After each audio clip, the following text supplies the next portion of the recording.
Donc, j'ai la lourde tâche de finir la journée. Donc, sur la troisième étage de la fusée là, qui concerne les végétations. Et donc, je vais vous faire un point là sur le travail que je mène là, sur la méthode pour évaluer l'état de conservation des pelouses d'altitude. Donc, comme je le rappelais dans l'introduction en tout début, on a vraiment un besoin au niveau du parc pour être capable d'évaluer la qualité des milieux. Donc après, il faudra voir ce qu'on met derrière qualité en lien avec les pressions exercées et en particulier tout ce qui est lié au pastoralisme. On a besoin d'avoir des grilles d'évaluation pratiques, voilà, utilisables par le maximum de personnes de terrain.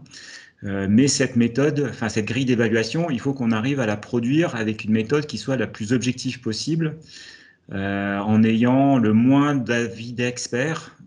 Voilà, parce que c'est un peu les contraintes, ou en tout cas le défaut de certaines des méthodes qui existent actuellement, et aussi qu'elles soient partageables avec l'ensemble des autres acteurs qui interviennent sur le territoire.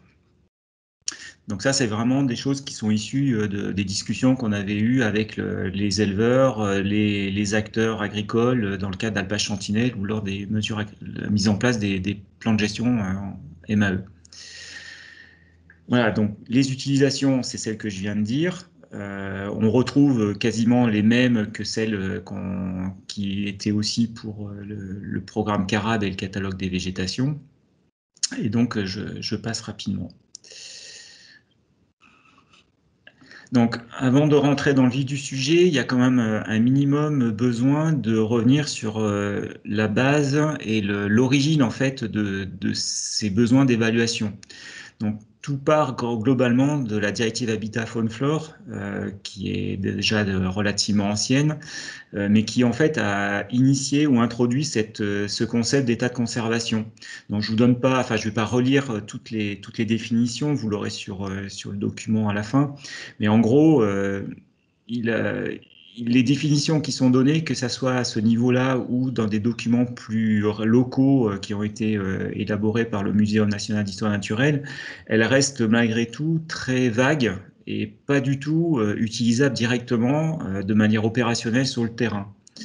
Donc, ce qui est plus intéressant, c'est que le muséum a quand même élaboré un certain nombre de méthodes beaucoup plus précises, et en particulier pour d'autres milieux que ceux qui nous intéressent ici.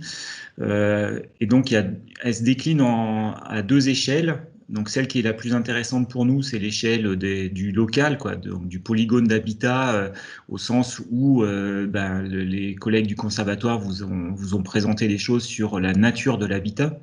Et donc, on est bien sur une évaluation stationnelle. Donc, toutes les méthodes qui ont été élaborées par le muséum, elles sont à peu près similaires. Elles sont basées sur la notation d'indicateurs.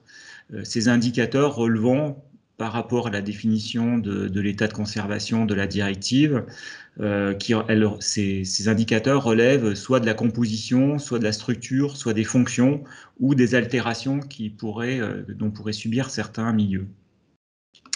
Donc, les principes généraux qui sont communs en fait à toutes les méthodes qui ont été élaborées par le muséum, c'est une liste d'indicateurs. Donc là, c'est le tableau qui est à votre droite. Chacun des indicateurs, on a des seuils qui ont été définis. Alors, la plupart du temps avec une partie dire d'expert, et c'est là que souvent le bas blesse après pour l'utilisation. Et chaque seuil, ou chaque catégorie aboutit à une note.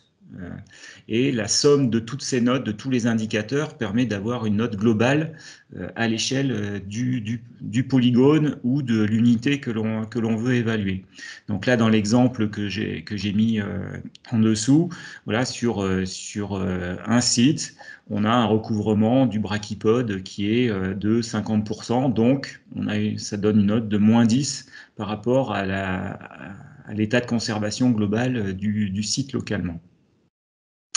Donc voilà, et donc chaque note, la somme de toutes ces notes-là permet d'aboutir à une note globale qui permet d'évaluer l'état de conservation. Et l'intérêt enfin, tout est basé au niveau de cette méthode-là sur une grille après d'évaluation qui permet de positionner chacun des sites que l'on évalue sur ce gradient. Et là, pour le cas où on a une note de -10, donc on part sur une base 100, en fait, on aboutit à une note de 90 qui permet de dire, bah voilà, mon site, localement, il est en état favorable parce que je suis entre 70 et 100. Voilà, donc je passe sur les détails, mais il y a toute une philosophie, toute une méthode, voilà, qui a été décrite et que l'on a essayé de d'appliquer au cas des pelouses d'altitude. Ensuite, le muséum a défini un certain nombre de méthodes pour passer à l'échelle d'un site beaucoup plus vaste. Donc souvent, l'idée de base, c'était quand même les sites Natura 2000. Et là, pareil, ils ont mis au point un certain nombre de grilles qui, en fonction d'une part des résultats de chacun des évaluations ponctuelles, permet d'aboutir à des notes globales. Et c'est à ce stade-là que se rajoutent aussi des indicateurs globaux à l'échelle d'un site sur les altérations et sur les évolutions de surface. Donc le principe est exactement le même, c'est-à-dire qu'on part d'une base 100. Chaque indicateur à l'échelle d'un site global donne des notes négatives et on somme pour voir à quel niveau on se situe et on se repositionne sur la même échelle de 0 à 100 pour voir dans quel état de conservation on se situe.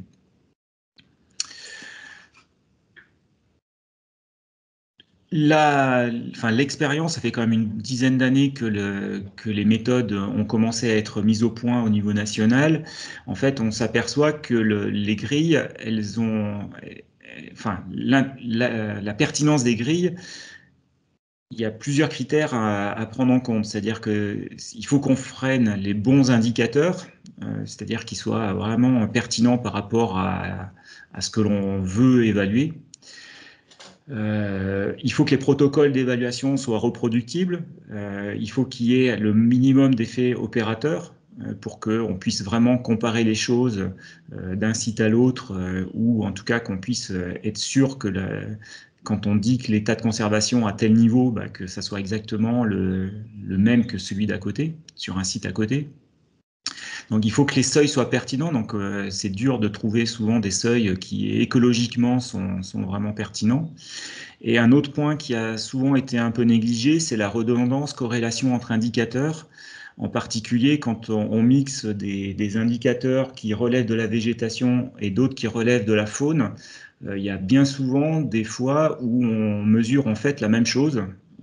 Et donc, rien que la construction de la méthode avec des sommes de notes fait que si les indicateurs sont redondants, et ben en fait la note est très très abaissée par rapport à ce qu'elle aurait dû être si voilà, on n'avait pas ces redondances. Donc un autre point aussi qui est important, c'est que les méthodes d'évaluation, par principe, le muséum considère qu'elles ne sont pas faites pour des suivis, c'est vraiment pour des évaluations ponctuelles. Donc en Vanoise, comme je disais en introduction, nous, on a eu la grosse opportunité de pouvoir recruter Pauline Debé en 2016, avec laquelle on a pu vraiment débroussailler le sujet sur les pelouses d'altitude. Donc on a été bien épaulé par les collègues du Conservatoire botanique qui ont aussi réalisé un gros travail en parallèle au sien, donc pour voilà, trouver des sites, faire des relevés, tester des indicateurs. En fait, on a essayé la méthode qui était classiquement utilisée pour élaborer ces méthodes. Et en fait, on s'est aperçu que ça ne marchait pas très bien, justement pour toutes les raisons que j'ai évoquées tout à l'heure, de dire d'experts en particulier, qui a posé de gros soucis et qui nous ont pas permis, en tout cas, d'aboutir à proposer une méthode. Donc après, il y a eu d'autres phases avec un petit stage IRSTEA dans le cadre d'Alpage Sentinelle. On a monté un groupe de travail parce que c'est clair qu'on ne voulait pas le faire de nous-mêmes, en tout cas tout seul. Donc on s'est appuyé sur 2 membres de notre conseil scientifique, Patrice Prunier, enfin un membre, Patrice Prunier, plus des scientifiques qui sont impliqués dans le programme Alpage Sentinelle, donc Grégory Loukogaray, plus d'autres partenaires. Et le gros finalement du travail actuel a débuté avec le recrutement de Martin Farja et Adèle Rosier là, en 2019, qui ont réalisé vraiment le gros du boulot en termes surtout de relevé de terrain. Voilà, qui sont la matière en fait sur laquelle on travaille, à partir de laquelle on travaille pour élaborer ces méthodes. Donc l'été dernier, on a pu tester des premières clés. Donc là, c'est une consultation qu'on a faite et c'est Martin, il se trouve, qui a aussi réalisé ce travail-là parce que maintenant il est recruté, enfin il travaille dans un bureau d'études qu'on a choisi parce que c'était eux qui avaient la meilleure réponse. Et donc, ce qu'il faut savoir aussi, c'est qu'il y a on n'oublie pas quand même le volet faune, alors qui est moins avancé en termes de réflexion, mais donc on a des contacts ou des partenariats avec Flavia, qui sur les lépidoptères, et on travaille aussi avec le CEF sur les coprophages. Donc tout le travail qui est fait avec vous actuellement sur les questions de recensement des coléoptères coprophages, il s'inscrit quand même globalement dans cette grande idée d'études sur l'état de conservation.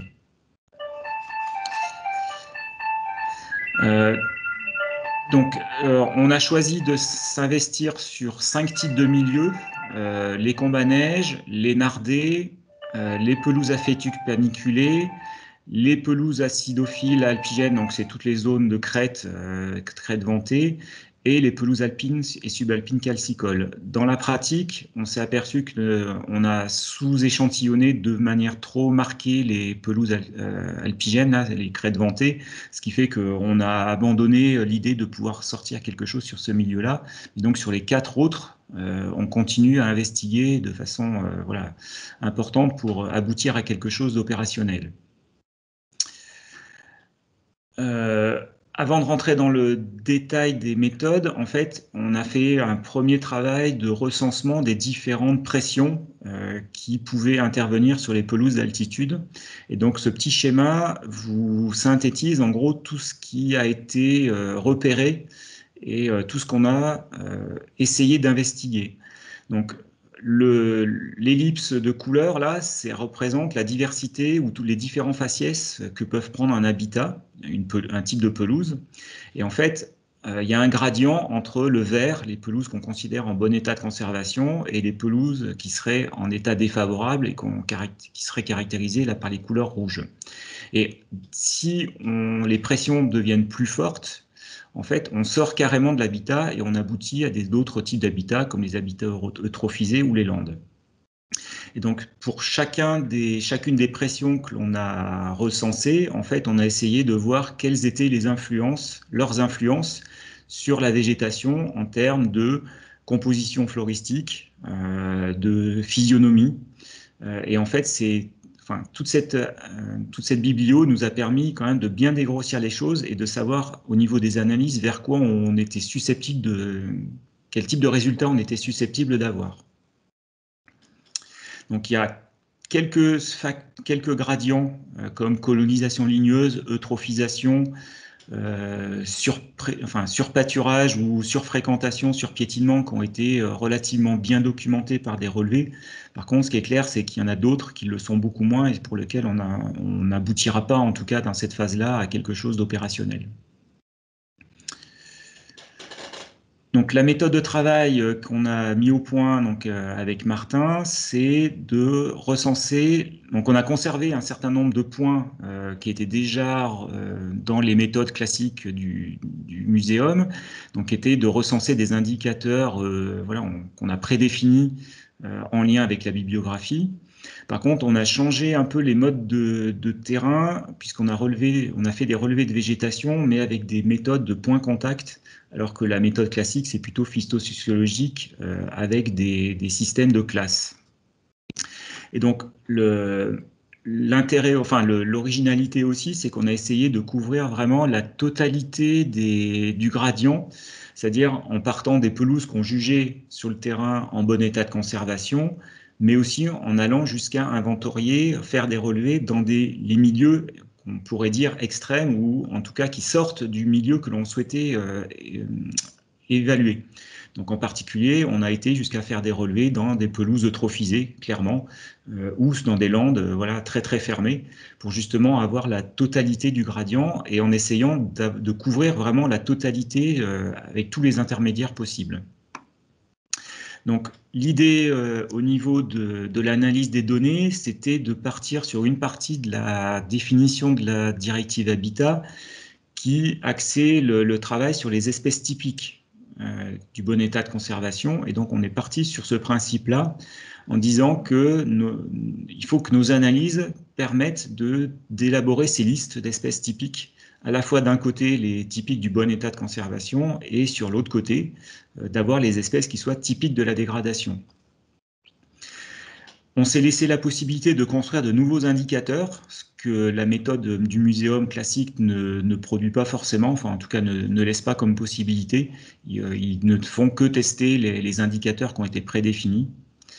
Et on aboutit, comme les méthodes classiques, l'objectif c'est d'aboutir à des grilles d'évaluation qui mixent ces différents indicateurs. Donc, on a testé déjà l'été dernier, donc je l'ai dit, pour valider les indicateurs et confirmer certains seuils. Et là, j'en suis au stade de la rédaction du rapport, voilà, qui permettra de synthétiser l'ensemble des résultats. Il restera malgré tout, après ce travail-là, un gros chantier qui est en général pris en charge par le Muséum national d'histoire naturelle ou les conservatoires botaniques, qui sont le test à plus grande échelle, puisque voilà, tous les résultats que je vais vous présenter, ils ne sont obtenus que par les relevés que l'on a fait en Vanoise. Donc forcément, quand on va changer de territoire, on a potentiellement des différences en matière de composition floristique, de physionomie de certains types de végétation. Donc il faut le tester sur d'autres territoires. Ça a déjà été fait un petit peu avec Adèle Rosier, là, qui était notre ancienne stagiaire, parce qu'elle est maintenant recrutée par le parc du Mercantour, mais c'est vraiment, voilà, ça a été fait très ponctuellement. Et aussi, donc, si la méthode est validée, l'autre gros travail, c'est de produire les documents d'aide pour les praticiens, donc tout ce qui est guide technique, guide pratique, explication des grilles d'évaluation, voilà, fournir des guides floristiques pour aider à la reconnaissance des espèces typiques, etc. Donc, au niveau des résultats, un des premiers points que je voudrais mettre en avant, c'est qu'on a essayé de développer une méthode qui est relativement originale, puisque jusqu'à présent, voilà, le muséum était parti plutôt en croisant des données de terrain avec des dires d'experts. Donc nous, on a essayé de s'affranchir au maximum de ça, et donc toutes les analyses que l'on a faites, on a essayé de les appuyer sur des analyses statistiques qui permettent de confirmer ou pas, et en tout cas en essayant de s'affranchir au maximum de l'état de l'avis d'experts qu'on avait donné sur le terrain. Donc je ne vais pas vous décrire toutes les analyses statistiques, ce n'est pas le but, mais je vais vous montrer en illustration voilà, toutes les validations que ces méthodes nous ont permis de faire. Donc tout d'abord, on a déjà vérifié que nos relevés étaient bien classés au niveau de chacun des habitats que l'on cherchait à analyser. Une fois qu'on a fait ce travail-là, on a extrait chaque habitat, enfin tous les relevés de chaque habitat qu'on a analysé de façon séparément pour vérifier que chacun des relevés était affecté au bon gradient de dégradation, donc que ce soit l'eutrophisation, la déprise, donc plutôt l'envahissement par les ligneux. Et c'est là qu'on s'est aperçu que finalement, en termes de composition de végétation, il y avait deux gradients qui se repéraient très très bien. C'est celui d'eutrophisation et de colonisation par la lande, mais que par contre, toutes les autres dégradations que l'on souhaitait étudier, en fait, se retrouvent au centre des analyses, au même niveau que les relevés qui étaient considérés comme de référence, en tout cas qu'on considérait comme en bon état de conservation. Voilà, donc déjà un premier point. Donc ensuite, une fois qu'on a fait ce travail-là, on a à nouveau sélectionner les relevés pour en extraire ceux qui, par dégradation, et en fait on a analysé séparément chaque dégradation pour arriver à trouver les espèces qui étaient typiques de chacun des extrémités du gradient. Donc là, sur le petit schéma, donc l'analyse statistique nous montre que à droite du schéma, c'est les relevés qui n'ont aucune espèce ligneuse, et à gauche, ce sont les relevés de Land sur lesquels voilà, il y a un taux de ligneux très très fort. Et donc, les espèces qui sont caractéristiques de chacun de ces deux groupes-là, en fait, on a réussi à les extraire pour faire des analyses suivantes, pour voir quelles étaient celles qui étaient vraiment les plus pertinentes et qui pouvaient être les plus intéressantes en termes d'indicateurs et voilà, d'indicateurs. Donc on a utilisé ces listes après pour construire des graphiques en utilisant les proportions de chacun de ces groupes-là, de chacune de ces listes. Et donc on a défini avec Martin 4 groupes qui étaient supposés, par hypothèse, être représentatifs des 3 états de conservation différents, donc favorables en vert, altérés en orange, dégradés en rouge, et les habitats extrêmes du gradient. Donc là, pour le schéma que je vous présente, c'est les landes. Voilà, donc on voit que tous les relevés qui ont été réalisés se répartissent voilà, sous une forme plus ou moins linéaire ou de façon, enfin voilà, il y a d'autres types de courbes sur un gradient. Donc on voit bien que le gradient là est complet. On a bien d'un côté des habitats potentiellement en bon état de conservation et de l'autre côté des landes avec tous les intermédiaires possibles. Donc on a essayé de caser dans des catégories. Une fois ce travail fait, on a donc affiné toutes les listes d'espèces, parce qu'en fait, les données statistiques, c'est une chose, mais il faut quand même les confronter avec un minimum de réalité terrain. Et donc, on a retrié derrière toutes les espèces pour vérifier vraiment qu'elles avaient un rôle d'indication du gradient que l'on voulait étudier. Et on a fait de la même façon, enfin, sur une façon un peu similaire, des analyses de tous les indicateurs qu'on avait prédéfinis au départ, notés sur le terrain, pour vérifier si eux aussi étaient pertinents et si on pouvait les utiliser directement dans l'élaboration des clés. Il se trouve que ce travail-là a été, enfin, en tout cas que les résultats ont été très peu concluants, et donc on a été amené à retravailler beaucoup sur les indicateurs pour reconstruire des choses à partir des listes d'espèces qu'on a finalement retenues. Donc au final, quand on a ces listes d'espèces plus des indicateurs qui ont été jugés pertinents, on a pu élaborer un certain nombre de clés quand on avait suffisamment de relevés pour le faire. Donc je vous présente là juste à droite et puis on fera j'irai un peu plus loin là pour les présentations.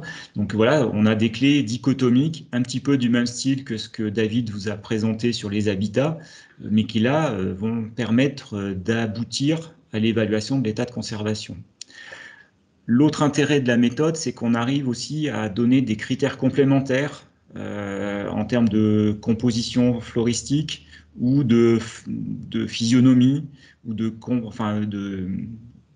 composition, mais en termes de, comme disait David, voilà, sur un groupe d'espèces qui sont souvent plus informatifs qu'une espèce seule. Le test a été de cet été, enfin l'été 2020, a été très enrichissant.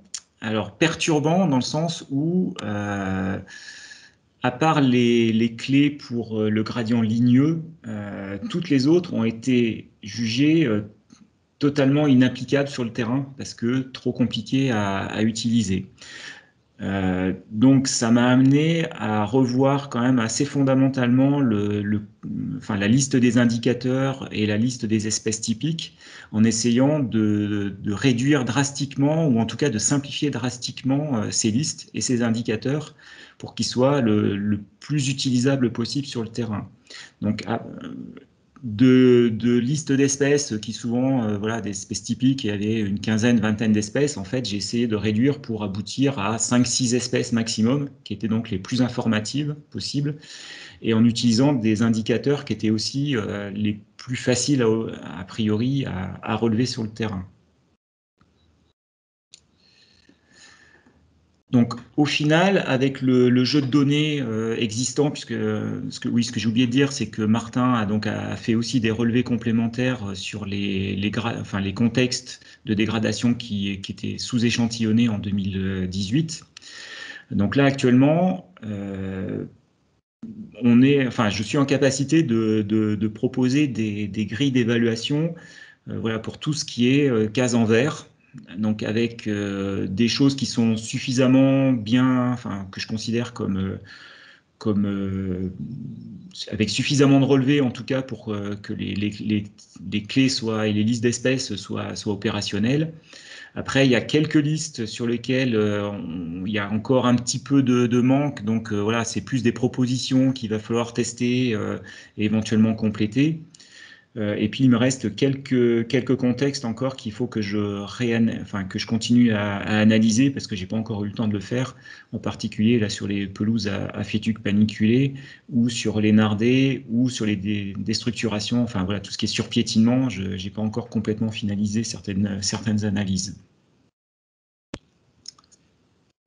Donc juste pour vous montrer à quoi ça ressemble en termes de résultats, voilà la liste des espèces typiques qui était ressortie de la première phase où je vous disais, voilà, les listes sont quand même relativement longues, il y a beaucoup d'espèces. Donc à la fois donc, pour les espèces typiques qui a priori sont voilà, typiques du bon état de conservation, là au centre, mais aussi les espèces typiques, surtout pour les questions d'eutrophisation. En fait, selon le niveau d'eutrophisation, il y a un certain nombre, enfin, les listes d'espèces peuvent changer, et c'est ça qui est quand même relativement peu pratique à utiliser sur le terrain. En termes de clés, de la même façon, là je vous présente donc les clés que j'appelle dites expertes, c'est-à-dire qu'elles utilisent des critères ou des indicateurs qui sont parfois compliqués à évaluer sur le terrain, et c'est en particulier donc, tous les indicateurs que j'ai dû reconstruire à partir des relevés d'origine et qui sont calculés sur un cumul de recouvrement d'espèces. Et en fait, ce cumul de recouvrement d'espèces est vraiment très très peu pratique à utiliser sur le terrain. Déjà, il faut repérer chacune des espèces, mais arriver à estimer un recouvrement cumulé, c'est vraiment pas évident. Déjà, espèce par espèce, voilà, ça demande une bonne observation, mais quand il faut les cumuler, c'est vraiment trop compliqué. Donc, la phase de simplification, donc on perd, c'est clair, un peu d'informations et un peu de fiabilité en termes de méthode d'évaluation, mais par contre, on gagne a priori beaucoup en termes de pratique sur le terrain, ce qui est quand même l'objectif. Vaut mieux pour nous, enfin pour moi en tout cas, je pense qu'il vaut mieux avoir des méthodes simplistes, enfin plus simplistes, mais qui sont utilisables sur le terrain, plutôt que des méthodes qui sont hyper fiables, mais que personne n'est capable d'utiliser. Donc là, vous avez, voilà, juste à titre d'illustration, les listes qui sont à utiliser pour évaluer l'état de conservation des nardés.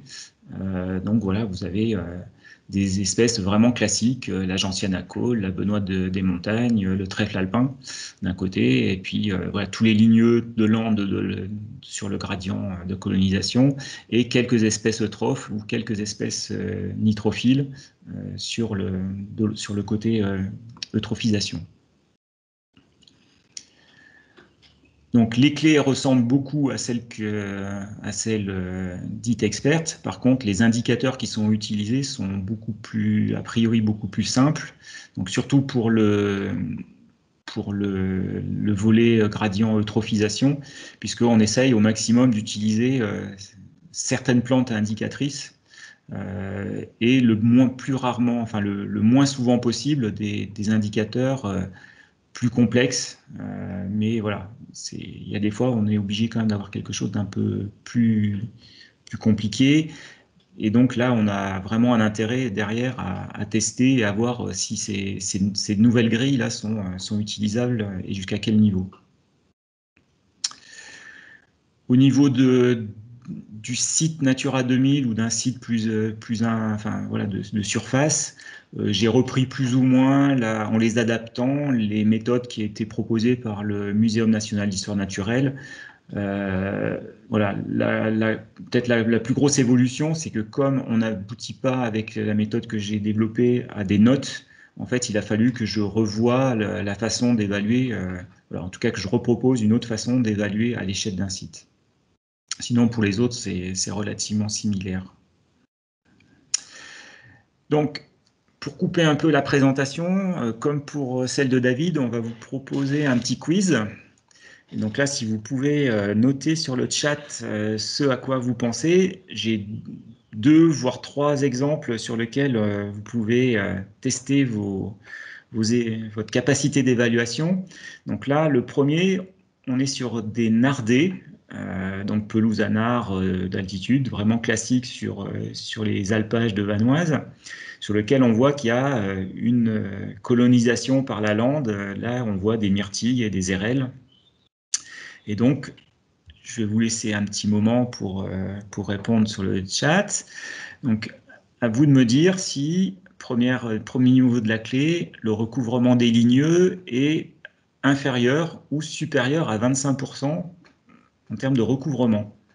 Donc, vous mettez soit Fave, soit Suivre pour voir si vous êtes en capacité ou comment vous arriveriez à évaluer ça.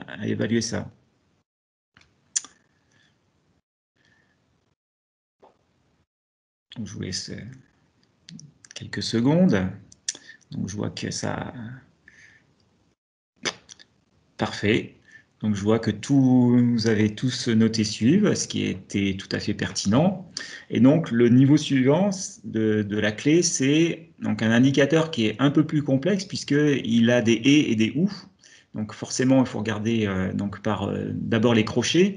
Donc, est-ce qu'on a un recouvrement total des ligneux qui est moins de 50% et un recouvrement du genévrier et du rhododendron en dessous de 15%, ou l'autre solution, ou l'autre option, c'est est-ce que on a du genévrier et du rhododendron, est-ce qu'on a est-ce qu'il y a absence de genévrier ou de rhododendron, même si on a plus de 50% de ligneux. Et sinon, c'est conditions non remplies. Donc allez-y.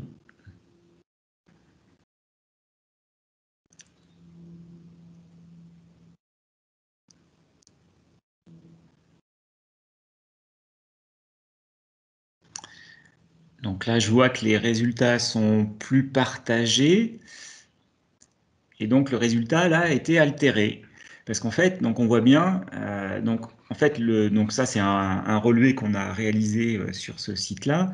Donc là, on était autour de 40-45% de recouvrement ligneux. Donc, on était par rapport à la première entrée, on était en dessous de 50%. Mais surtout, le critère qui était vraiment très, très net, c'est qu'on a vraiment absence de genévrier et de rhododendron sur ce site-là. Même si on avait 50% de plus de ligneux, on avait vraiment absence de ces deux espèces-là, donc on aboutissait assez clairement à altérer. Le deuxième site que je vous propose, c'est sur le gradient de surpiétinement. Donc ça, c'est quelque chose sur lequel on a vraiment besoin de travailler, parce que dans les plans de gestion pastoraux, on est souvent confronté à cette problématique-là de piétinement. Et donc, la clé telle qu'à laquelle j'aboutis actuellement, elle commence par demander de regarder si le recouvrement de sol nu, donc issu du supertinement, donc c'est clair que c'est pas lié à des phénomènes naturels, et fait plus ou moins de 5 ou 10%. Donc, en fait, je n'arrive pas actuellement à aller plus précisément parce que je n'ai pas de relevé, en fait, suffisamment de relevé dans ces catégories-là pour être sûr du seuil qu'il faut proposer. Donc, je préfère laisser cette manque de précision. Donc là, je vois que tout le monde est suivant, et vous avez raison. Et donc, le critère suivant, c'est de savoir si le recouvrement de sol nu, toujours issu du surpiétinement, est plus ou moins de 33%. Donc, en gros, un tiers. Et donc là, ça me permet de vous préciser que, autant que possible, j'ai essayé de choisir des seuils qui étaient soit proches de seuils qu'on utilise classiquement en phytosociologie, donc en relevé de végétation, donc les 5, 25, 50, soit des seuils qui étaient potentiellement faciles à estimer visuellement. Donc voilà, du style 33%, 66%, donc voilà, des choses qui sont un tiers, deux tiers, etc. Donc là, je vois que vous notez majoritairement altéré, et c'est tout à fait ça. Mais ceux qui ont mis dégradé, honnêtement, vous n'êtes pas très loin, puisque sur ce site-là, le relevé de végétation notait 30%. Donc on est vraiment très très proche du seuil. Donc c'est là aussi où il faut avoir conscience que toutes ces évaluations qui mettent dans des cases quelque chose qui est forcément graduel, c'est forcément voilà, sujet à caution quand on est très très proche de ces seuils.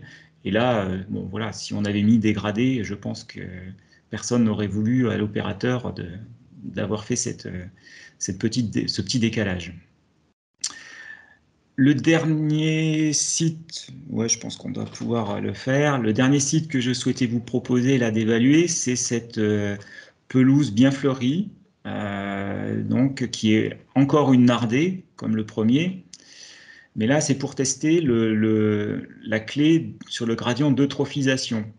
Donc le premier critère, c'est est-ce qu'il y a des espèces nitrophiles ou des espèces eutrophes, mais en grand nombre. Donc les espèces nitrophiles, je vous les ai remis à gauche là. Donc c'est le Kénopode Bon-Henri, c'est les deux rumex, le vérâtre. Donc en gros des espèces en général qui sont grandes que l'on voit de loin. Ou est-ce que le trèfle des prés, le trèfle rampant, l'alchémille a un fort recouvrement. Donc là c'est clair, c'est un peu moins visuel que les deux premiers. Et donc en gros, vous avez aussi les réponses, enfin comment, à quoi ça correspond. C'est-à-dire que là, la première clé, ça permet de distinguer les milieux eutrophes, donc vraiment avec un très fort niveau d'eutrophisation, du reste. Donc là, voilà, donc on est bien d'accord sur le fait qu'il faut passer au suivant. Et là, je vous ai mis un petit zoom parce que la grille suivante, c'est est-ce que les dicotylédones eutrophes, donc là, vous avez la liste à côté, l'alchémie, le Procus, donc là, c'est clair qu'à cette saison-là, vous ne pouvez pas le voir, il est plus qu'en feuille au mieux, le crépis doré, le plantago atrata, la renoncule, le trèfle des prés, le trèfle rampant. Donc voilà, est-ce que ces espèces sont abondantes, enfin avec une abondance très faible, c'est-à-dire absente ou rare, ou est-ce qu'elles sont bien présentes? Donc là, je vois un favorable, je vois beaucoup de suivants.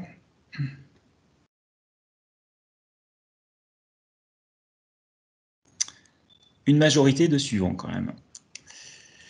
Ok, et eh ben c'était ça, parce qu'en fait, on n'a pas suffisamment d'espèces eutrophes pour, enfin, on a quand même suffisamment d'espèces eutrophes, pardon, pour dire qu'on n'est plus en favorable.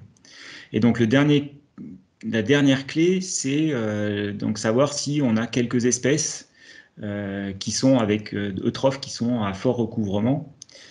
Et là, bon, je vais avancer plus rapidement. On voit qu'il y a quand même pas mal de trèfles, des prés, là, toutes ces inflorescences roses, qui en fait nous permettent de dire, bah voilà, on est plutôt dans le niveau altéré. Donc c'était aussi pour vous montrer que, enfin c'est par rapport à la remarque, vous allez garder en tête cette image là de prairie en lien avec une des remarques que je vais faire juste après.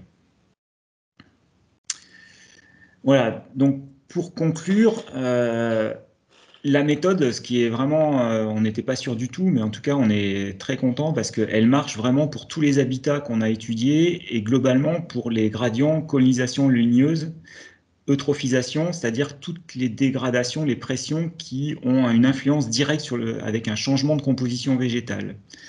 Ça marche moins bien pour le surpiétinement et a priori aussi pour les espèces donc un peu envahissantes, parce que les phénomènes, en fait, c'est plus un appauvrissement de la végétation que réellement un changement de composition. Donc en fait, la méthode là avec les deux pôles d'espèces typiques d'un côté et de l'autre, ça marche un peu moins bien.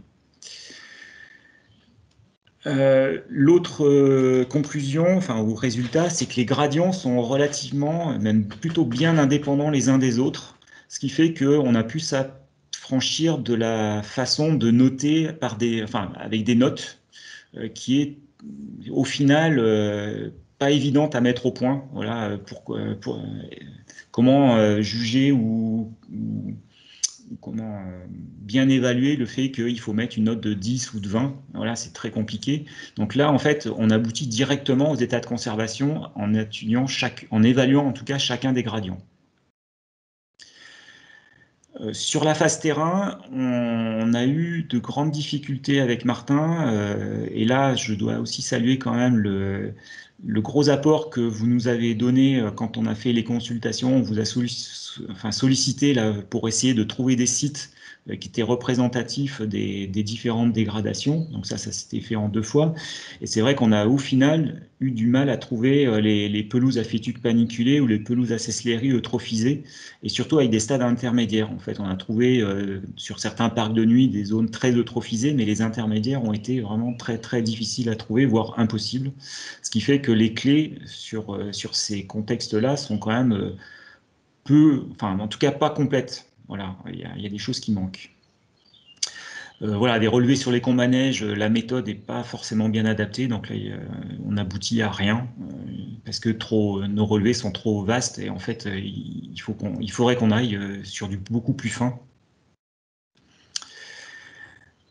Et puis, donc, deux gros résultats aussi qui confirment un peu ce que j'imaginais sur les méthodes existantes, c'est-à-dire que le dire d'expert, en fait, il est enfin, on en a besoin à un certain moment pour l'élaboration de la méthode, mais par contre, il faut absolument s'en affranchir à un moment pour vraiment aboutir à quelque chose de pertinent. En gros, à part l'indicateur ligneux, tous les autres indicateurs que l'on avait prédéfinis ou les listes d'espèces qu'on avait prédéfinies à partir de la biblio, en fait, se sont révélés inutilisables tels quels. Leur pertinence, en tout cas, n'était pas suffisante pour les retenir dans des clés pour le contexte de la vanoise. Les tests et les relevés ont aussi confirmé que les évaluations à dire d'experts, donc surtout pour le gradient d'eutrophisation, n'étaient pas très bons. Donc, je ne sais pas si vous vous rappelez, lorsque je vous ai montré les différentes étapes de l'analyse, en fait, on a été vraiment obligé de reclasser un grand nombre de relevés pour avoir quelque chose d'homogène et qui soit vraiment représentatif de chacune des dégradations. En particulier, voilà, beaucoup de relevés qui étaient donnés en état favorable, en fait, se sont révélés subir une phase de dégradation par eutrophisation. Donc les points contacts ont vraiment été un plus parce que voilà, on a des données qui sont beaucoup plus fiables, beaucoup plus complètes, avec des analyses possibles vraiment plus pointues. Une chose aussi originale, c'est que les seuils pour les pelouses à fétuques paniculées, on a des seuils qui se retrouvent plus élevés. Donc au lieu du 25-50 pour les ligneux, là on est plutôt à 33-75. Et donc c'est un peu comme si les pelouses à fétuques paniculées étaient plus résilientes par rapport à tout ce qui est phénomène de recolonisation ligneuse, de colonisation par la lande. Voilà, donc ça c'est quelque chose qui méritera d'être confirmé, ou en tout cas, c'est quelque chose que je propose en tout cas, mais voilà, qu'il faudra peut-être discuter avec d'autres. Ce qui ressort aussi, c'est que toutes les espèces que j'appelle structurantes des habitats, qu'on utilise vraiment qui sont utilisées en général pour les dénominations des grands milieux, que ce soit le nard, la cécelerie ou la pelouse à fétuques paniculée, en fait, elles sont peu sensibles aux perturbations et aux pressions qu'on a étudiées. En fait, elles ne disparaissent qu'à partir du moment où on change vraiment de milieu. Pour l'état de conservation, en fait, pour l'évaluation de l'état de conservation, elles ne sont pas ou peu utiles. On a pu aussi faire ressortir un certain nombre d'espèces qui sont indifférentes pour toutes les dégradations, tous les milieux, donc en particulier donc, voilà, le Lotus corniculatus, la lèche toujours verte. Voilà, c'est des espèces qu'on retrouve dans tous les relevés et qui en fait qui nous sont a priori voilà, pas du tout impactées par les différentes perturbations. Des choses aussi plus originales, c'est qu'on a des espèces qui sont considérées, qu'on a trouvées comme typiques pour une dégradation, mais qui en fait peuvent être complètement différentes, soit pour un autre type de milieu, soit pour une autre dégradation. Donc en particulier, voilà, je vous donne un exemple, la Plantago atrata, il est considéré comme, dans nos listes comme eutrophe pour les nardés. Par contre, il est typique pour les pelouses à Cesslery, ce qui est vraiment très original parce que son écologie est quand même plutôt eutrophe. Voilà. On a manqué de données pour tout ce qui est espèces envahissantes, épineuses, en rosette, pour vraiment montrer qu'elles avaient un effet sur l'état de conservation des végétations. Et pour le moment, les conclusions, ça serait plutôt qu'elles sont des pseudo-indicateurs en fait, des deux gradients principaux que sont l'eutrophisation et la colonisation ligneuse. Voilà, donc par exemple, l'arnica est quand même plutôt, donc c'est sûr que c'est une grosse plante en rosette. Par contre, quand elle devient très dynamique, en fait, c'est qu'elle est aussi très liée à la colonisation ligneuse. Donc voilà, c'est un des exemples. Et j'en reviens donc par rapport à la photo que je vous avais présentée la dernière sur l'indicateur de richesse spécifique, qui est un indicateur qui est classiquement utilisé par les autres méthodes d'évaluation de l'état de conservation au niveau national. Et en fait, c'est un critère sur lequel j'ai mis vraiment des doutes en termes d'utilité, parce que autant on voit que la richesse spécifique dégringole dès qu'on est sur les habitats en état altéré ou dégradé sur le gradient de surpiétinement. Donc on a un vrai effet seuil qui pourrait être utilisé. Autant pour les autres gradients, les choses sont vraiment moins nettes, voire source d'erreur, puisque sur le gradient ligneux, on voit qu'il n'y a aucune différence significative de richesse spécifique entre les différents états de conservation. Mais si on va plus loin, au niveau gradient d'eutrophisation, on a même un phénomène en cloche, c'est-à-dire que les états altérés sont plus diversifiés que les états favorables. Et donc, ça explique pourquoi, sur le terrain, quand on a fait les relevés de terrain voilà, dans les deux phases, à la fois lors des tests et lors de la phase initiale, en fait, on a des gros écarts d'évaluation entre le terrain et ce qui ressort des analyses. Donc les clés, a priori, les tests l'ont quand même assez bien prouvé, elles sont relativement fiables même avant les modifications pour le gradient ligneux. Voilà, parce que l'indicateur recouvrement de la strate ligneuse, c'est quelque chose qui est bien visuel, bien visible, et qu'on est capable d'évaluer avec un minimum d'expérience. Par contre, c'est beaucoup plus compliqué sur le gradient d'eutrophisation, parce que même si on a moins d'espèces, c'est des espèces qui sont quand même moins faciles à repérer dans le tapis végétal. Quand il y a de l'eutrophisation, les pelouses sont en général plus denses, avec de l'herbe plus haute. Donc voilà, toutes ces espèces-là sont un peu plus difficiles à repérer. Et comme je le disais tout à l'heure, on est aussi perturbé par la richesse spécifique, qui en général nous donne des impressions de bon état, alors qu'on ne l'est plus finalement toujours. Bon, ça, je vais passer parce que je vois que l'heure avance. Et pour finir, donc les perspectives, l'idée quand même le pourquoi de l'élaboration de cette méthode, c'est vraiment pour une utilisation interne en premier lieu.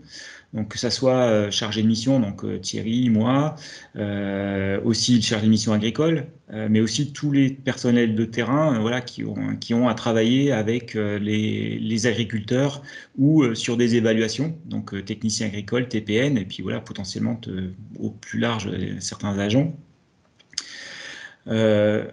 Avec une question qu'il va falloir que l'on débatte entre nous, c'est comment est-ce qu'on met en œuvre ces méthodes d'évaluation et comment surtout au démarrage on déploie tous ces outils-là, à la fois catalogue de végétation mais aussi méthode d'évaluation.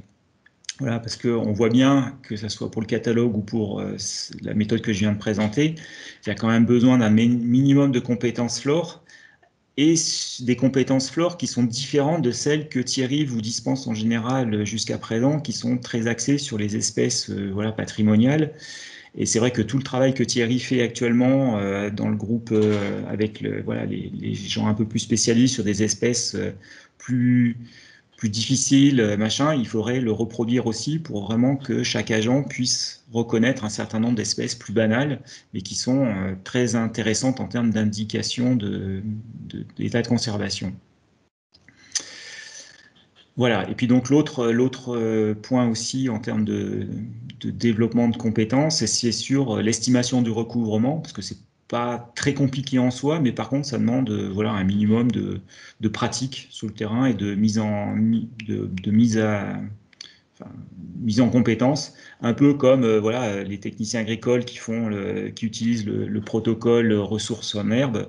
Voilà, mesurer la hauteur d'herbe, c'est pas compliqué en soi, mais ça demande un minimum voilà, d'harmonisation pour arriver à des estimations qui soient homogènes. Voilà. J'en ai fini. Presque à l'heure.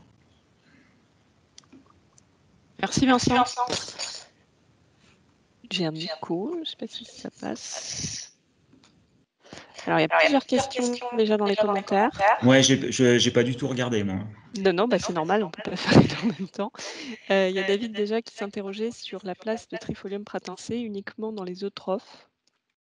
Peut-être à préciser la question, David, si... Oui, non, pardon, c'était vraiment juste lié au test. C'est que oui. J'avais vu que lui et du coup, je m'étonnais que... Mais effectivement, j'ai mal interprété la clé. Il fallait considérer ces quelques inflots visibles comme la présence suffisante. Oui, parce qu'en fait, voilà, c'est sûr que sur des photos, c'est pas évident parce qu'en fait, le recouvrement des espèces qu'on a estimées, il est aussi sur l'appareil végétatif. Et c'est vrai que les trèfles, en particulier rampants ou des prés, quand on voit des inflorescences, en fait, au sein de la végétation, il y a vraiment beaucoup de feuilles. Et donc son recouvrement, il est beaucoup plus fort que les quelques inflorescences qu'on peut voir sur la photo. Question suivante, donc de Thierry, la méthode est-elle à l'épreuve des calendriers de phénologie des espèces? Alors, oui, enfin plutôt oui, on va dire, parce qu'en fait, comme ça complète la réponse que je viens de faire, c'est-à-dire que c'est pas les inflorescences que l'on regarde, mais vraiment le recouvrement de l'appareil végétatif de ces espèces. Donc c'est clair que quand elles sont en fleurs, c'est plus facile de les repérer. Et ça demande un peu moins de compétences pour repérer, distinguer certaines espèces quand elles ne sont pas fleuries ou quand elles sont seulement en tout début de croissance. Mais normalement, voilà, on est moyennant d'être capable de repérer les espèces à l'état végétatif, la méthode doit être, en tout cas, est construite pour être utilisée à n'importe quelle période de l'année en végétation, évidemment. C'est clair que voilà. Je dirais que peut-être le gros bémol, ou en tout cas la grosse, qu'il va falloir qu'on teste, c'est avant ou après passage des troupeaux. Parce que c'est clair que quand on a un troupeau de moutons qui rase très fortement une pelouse, est-ce que la méthode est encore utilisable à ce moment-là? J'en suis quand même pas complètement sûr. Voilà. Par contre,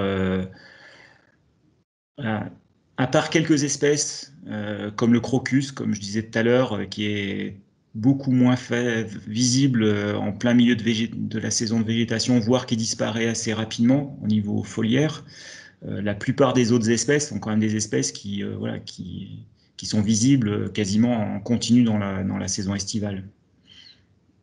Question de Benjamin. Une fois qu'on s'aperçoit que des sites sont dégradés, quels moyens avons-nous de changer les choses? Ah. Là, je vous retourne la question. Vaste débat. J'ai indiqué que c'était volontairement polémique. Bah, ça n'empêche pas d'avancer des éléments pour ce qu'on peut. Alors, ça dépend des sujets. Après, on a plus ou moins de leviers en fonction des sources de dégradation. Déjà, c'est un outil, moi je trouve, de sensibilisation déjà quand on peut, et là on a une méthode pour objectiver les choses et les dires d'experts et de suivi dans le temps pour peu qu'on les renseigne. C'est-à-dire que si Ça peut nous permettre, par exemple, et c'est un sujet qu'on a évoqué très récemment au conseil scientifique, sur des activités de pleine nature, des passages de trail et des autorisations. Ça nous permet, par exemple, de faire un passage avant, après ou sur une série de répétitions, sur plusieurs années de pratique et de renseigner le fait que, si on constate une érosion avérée, on peut la documenter et c'est quelque chose qui nous rend plus forts dans la production, d'avis ou de contraintes qu'on demanderait. C'est-à-dire que, là, on a des choses, objectivées, par exemple. Sur des actions, de pâturage, ça va nous donner aussi, un indicateur de surpâturage surtout, sur, par exemple, des MSC qui seraient mises en place, qui ne seraient pas respectées, et cetera. Là, c'est vrai que sur le changement, soit on a quelqu'un qui est réceptif, à qui on peut expliquer ses principes, montrer, sensibiliser, faire constater, soit pas, mais là, c'est pas forcément toujours dans nos mains directement. Et après, c'est alerter et c'est le travail que fait André, actuellement pour, élaborer un courrier à la DDT, pour dire: «Voilà, nous on constate ça sur nos MAEC mis en place. Voilà, il faut que ça change, il y a un besoin que ça change et que dans les contrôles, on réfléchisse ensemble aux moyens de faire les choses». Si ça répond partiellement à ta question. Après, il y a toujours quelque chose à faire, que ce soit dans la sensibilisation ou dans l'action concrète, en éclairant juste les usagers aussi. Juliane, pour les trails, je pense pas qu'il y ait besoin d'une méthode aussi compliquée. Quand tu vois des traces laissées par le passage d'athlètes, ça se voit très vite. Pour les éleveurs, voilà. Oui, je pense que pour nous, mais après, est-ce qu'on a, par exemple, nous, des photos avant, après? Avant passage, après passage? Oui, pour nous, je me doute, hein, effectivement, sur le terrain, avec un regard expert habitué, mais convaincre les organisateurs, convaincre les communes, et cetera, forcément, c'est pas juste forcément parce qu'on leur dit qu'eux se disent: «Oui, c'est vrai». Ça serait super, mais je pense que c'est pas forcément le cas. Est-ce Non, qu'on mais a on des l'a déjà photos fait avant, par des après? photos, ça Ah suffit. oui, on a déjà ces Ouais, on l'a déjà éléments-là? fait sur des trails aval notamment. Voilà. Mais bon, c'est un vaste débat. Question de Samuel: la méthode a-t-elle été testée ailleurs que dans le PNV? Ça, c'est ce que je disais tout à l'heure, c'est-à-dire que le test, moi j'avais sollicité les collègues des écrins, d'Alpage Sentinelle, du Mercantour pour qu'ils testent les clés. Au final, j'ai que Adèle Rosier là, du Mercantour qui a réussi à se dégager du temps pour le faire. Alors, il faut dire que c'était la stagiaire que j'avais recrutée pour élaborer avec moi la méthode et avec Martin. Donc, elle était quand même bien sensibilisée. Donc voilà, c'est le seul test extérieur à la Vanoise qui a été réalisé.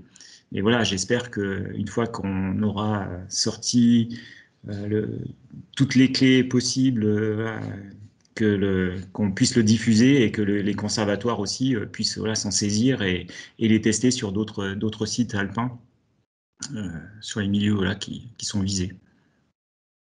Son retour était du coup, positif? Enfin, testé sur des milieux du Mercantour, ça fonctionnait aussi? Ou ça a nécessité des ajustements? En fait, c'était assez cohérent. Alors, le problème, c'est qu'elle l'a fait que sur, je crois, 3-4 points qui étaient sur leur site Alpage Sentinelle. Et en fait, ce qui était intéressant, c'est qu'eux, ils allaient tomber sur des nardés qui étaient beaucoup plus denses en art. Et donc, ça m'a permis aussi de compléter certains jeux de données et peut-être même de pouvoir proposer un autre critère, qui est un critère complémentaire ou une évaluation complémentaire des nardés. Je crois que j'ai pas encore complètement finalisé le truc, mais ça sera au moins intéressant. Et puis surtout, c'était complètement cohérent avec ce que Martin d'un côté, moi de l'autre, on a fait. C'est-à-dire que les clés ligneux sont faciles à utiliser, telles qu'elles avaient été conçues au départ. Et les clés eutrophisation beaucoup trop complexes, comme je disais tout à l'heure, à cause d'une liste trop longue d'espèces et des indicateurs de recouvrement cumulé qui sont vraiment pas opérationnels. Donc on était au moins 3 à avoir ce même type de résultat, donc de conclusion, donc il a fallu que je retravaille dessus. D'accord. En tout cas, Thierry Arsac est dans les starting blocks pour tester sur l'alpage de l'Arc, en cours de landénisation. Donc il n'y a plus qu'à. C'est ça. Donc après, par rapport à la question de Benjamin, en fait, la question de la gestion, moi, clairement, j'ai souhaité ne pas l'aborder dans la phase étude en disant notre objectif, c'est de sortir un outil d'évaluation. Et je pense qu'il faut vraiment déconnecter l'évaluation de ce qu'on en fait derrière. Il y a un point que j'essaye de faire remonter justement par rapport à cette question de la richesse spécifique et qui est vraiment, enfin, comment dire, qui est vraiment compliqué à expliciter. En fait, les objectifs de gestion, je pense qu'il faut ils doivent pas être en tout cas élaborés de manière automatique ou par rapport à l'évaluation. J'ai du mal à m'exprimer là, mais il ne faudrait pas que, parce qu'on considère qu'un habitat est altéré ou dégradé, on veuille systématiquement essayer de l'améliorer. Je repense à des discussions qu'on a eues avec Thierry, par exemple, Thierry Delahaye. Voilà, les landes chez nous, il y en a finalement pas tant que ça. Donc c'est pas parce que une ardée commence à s'enfricher localement qu'il va falloir que systématiquement on demande à l'éleveur d'avoir une pression pastorale plus importante pour limiter la colonisation par la lande. Et en fait, il faut prendre en compte pour la gestion plein d'autres facteurs. Et je cite, j'ai déjà mis dans le rapport là, qui n'est pas complètement finalisé, le cas du tétra. On voit très bien que pour les habitats de reproduction du tétralyre, c'est des milieux de mosaïque, lande, pelouse, et qui, si on faisait l'évaluation de l'état de conservation, ressortirait quasi systématiquement en état dégradé. Donc là, pour la gestion, ça dépend de l'enjeu, de l'objectif, de ce que l'on veut privilégier ou favoriser. Si on veut favoriser l'habitat pelouse, dans ce cas-là, l'état de conservation nous dit ouais, il faudrait rouvrir.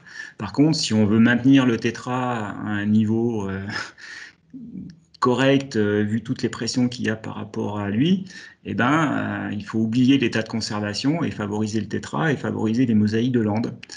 Donc, pour la gestion, il faut avoir, il faut prendre en compte tous les outils à notre disposition et surtout au regard des différents enjeux. Donc voilà, il ne faut pas voir cette méthode comme une recette de cuisine qui va vous donner tout de suite tout ce qu'il y a à faire derrière en termes de gestion.